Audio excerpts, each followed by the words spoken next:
দাঁড়িয়ে আছি, টিকিট কাটতে পারছি না। অ্যাপসের ভিতরে ঢুকে আছি, 8টা বাচ্চা সব 0 হয়ে গেছে। জানি না এই টিকিটগুলো কারা কাটছে।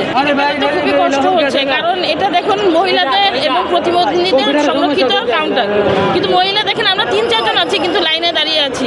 আমাদের পিছনে আমরা যে টিকিটটা কেটে বেরোতে পারতেছি না, ছেলেরা দাঁড়ায় আছে, খুবই পেরেশানি হচ্ছে।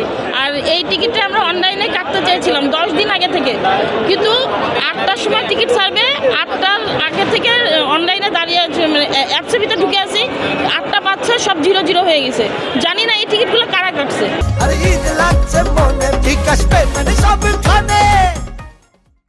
মানে আমার বারবারই শুধু সরকারের কাছে আমার কাছে আবেদন যে এই যে আমরা যে টিকিট কাটতে পারি না, এই যে ভোগান্তি, এতগুলো ট্রেনের টিকিট কোথায় যায়, যে এই যে আমরা অনলাইনে টিকিট কাটতে পারি না কেন। আর এখন স্ট্যান্ডিংয়ে দাঁড়িয়ে আছে, তাও দেখুন কীভাবে পেরেশান হচ্ছে।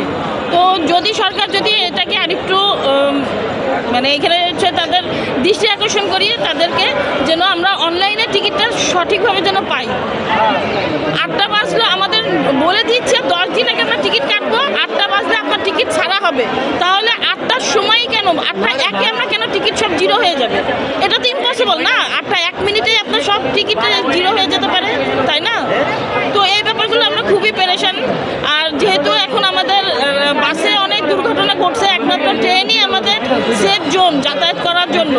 তো যদি প্রয়োজন হয় সরকার ট্রেনের পরিমাণ আরও বাড়িয়ে দিক, ট্রেনের বগির পরিমাণগুলো বাড়িয়ে দিক, এবং আমাদের যাতায়াতের জন্য আরও সুষ্ঠুভাবে হতে পারে, আমরা যেন সঠিকভাবে বাসায় যেতে পারি, সুস্থভাবে যেতে পারি।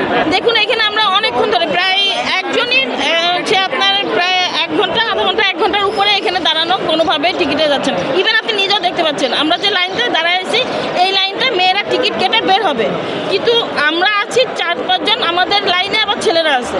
এখন আমরা বেরোনোর সময়ও খুব পেরেশান হচ্ছি প্রতিবন্ধী এবং মহিলাদের জন্য।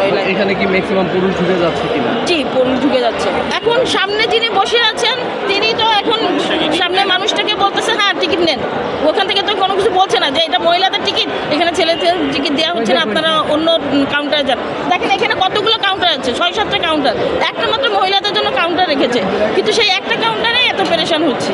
দেখুন আমরা কি পরিমাণে পেরেশানিতে আছি। একেতে অনলাইনে টিকিট কাটতে পারি না, এখন লাইনে দাঁড়িয়ে আছি, টিকিট কাটতে পারছি না। এখন দেখেন অনলাইনের কম্পিউটারের প্রবলেম। আমার ট্রেনের সময় আছে মাত্র আধা ঘন্টা, আমি স্ট্যান্ডিংয়ে দাঁড়িয়ে আছি 1 ঘন্টা, আমি এখনও টিকিট কাটতে পারতেছি না। কেন? তাদের সার্ভারের প্রবলেম।